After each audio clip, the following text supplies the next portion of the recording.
everyone, welcome to Tom's Aviation. We hope you enjoy this next video.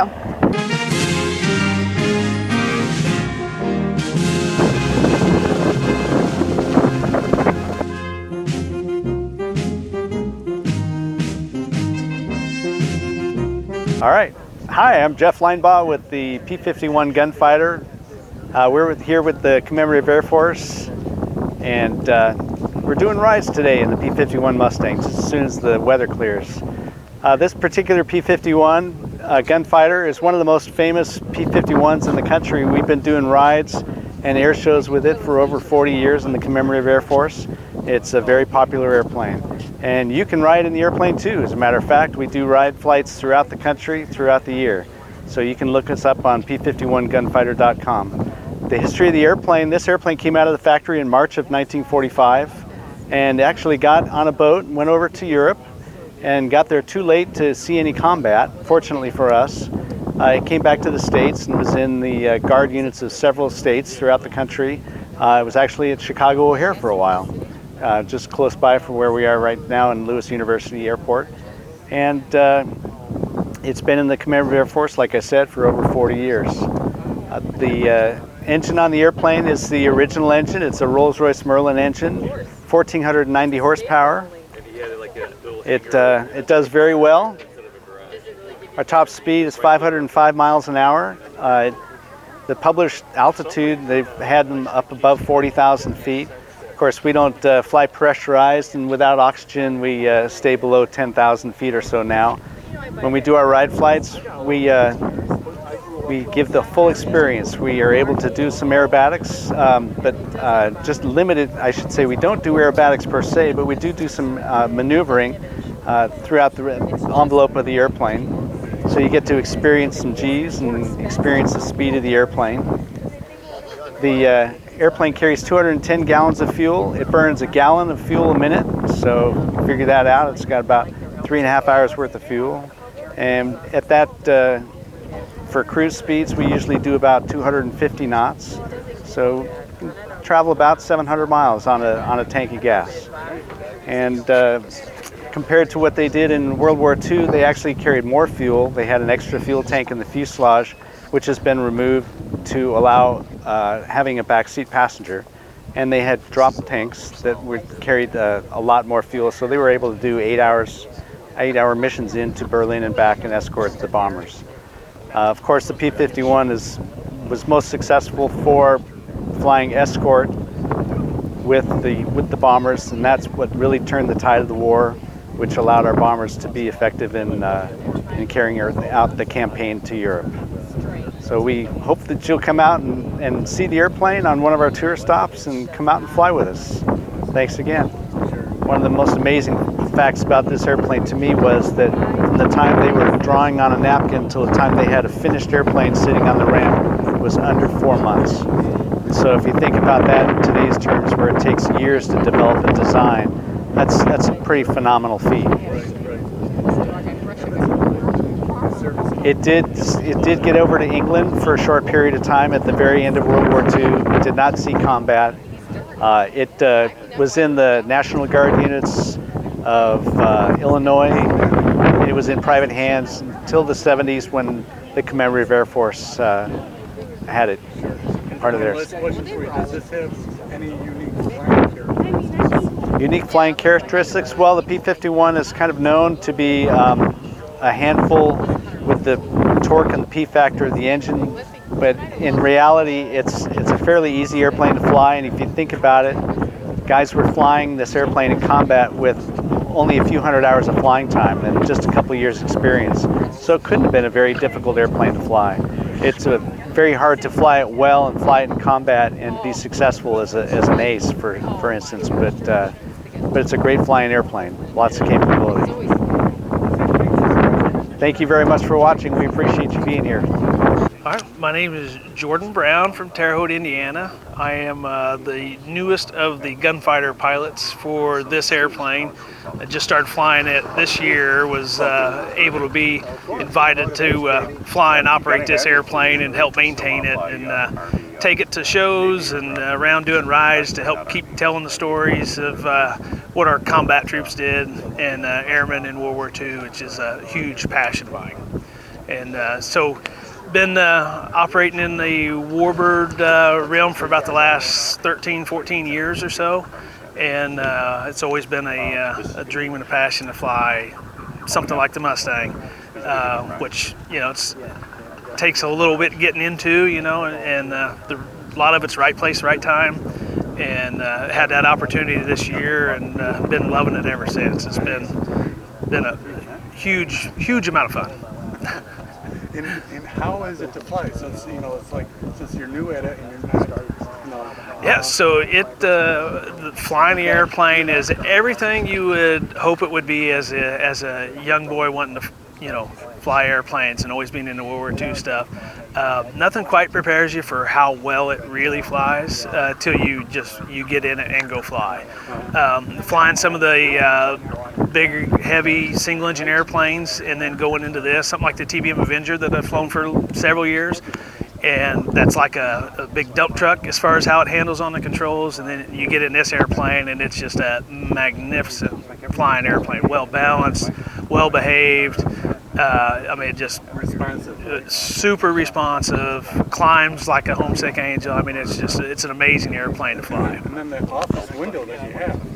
Oh yeah, yeah, yes. It's the canopy is it's hard to state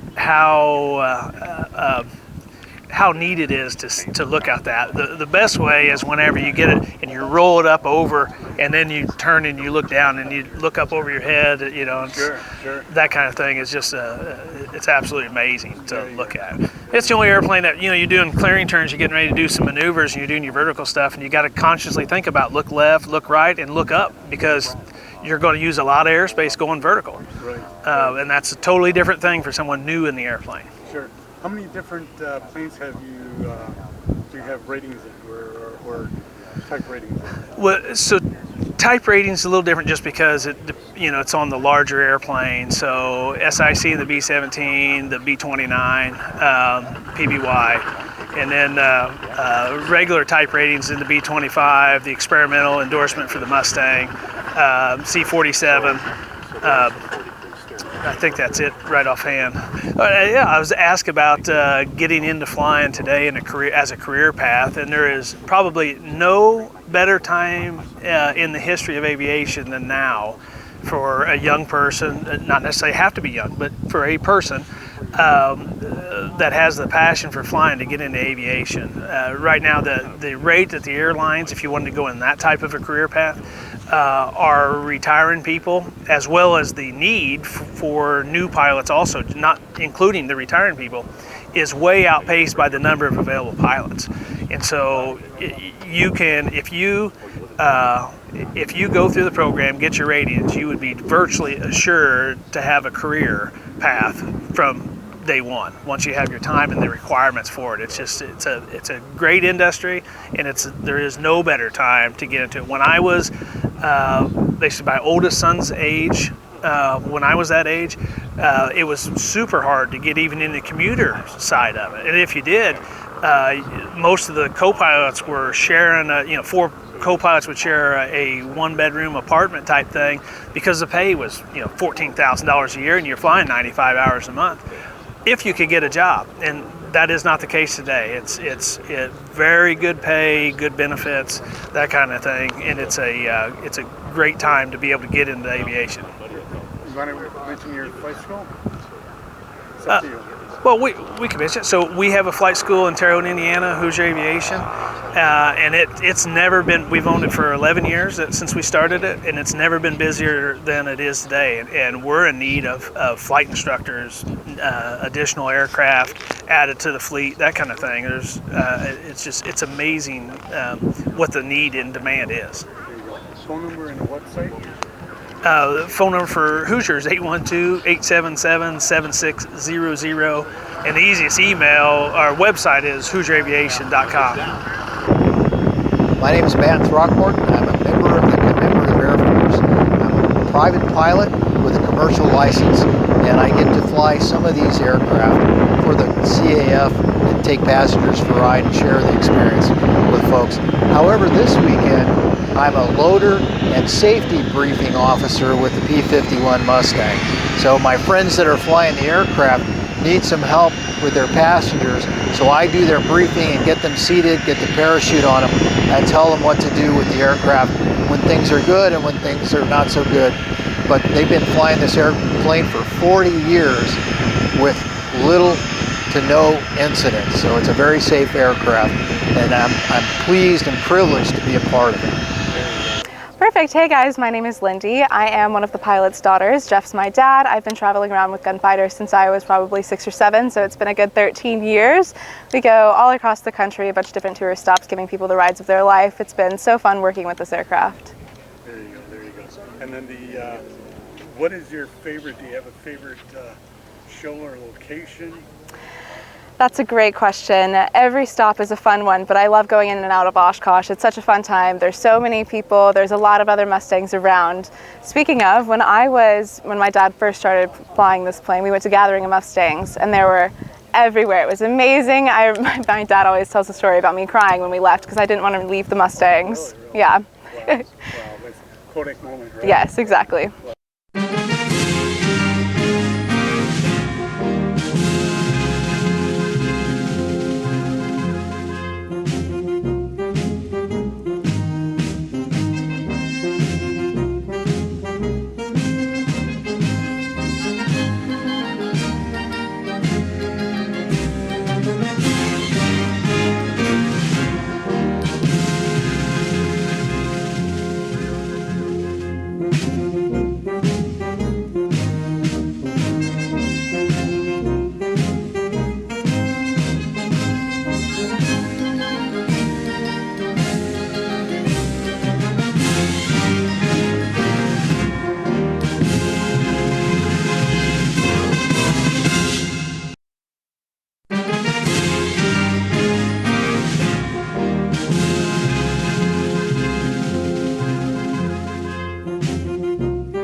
Welcome to Tom's Aviation. Come over here and watch this video.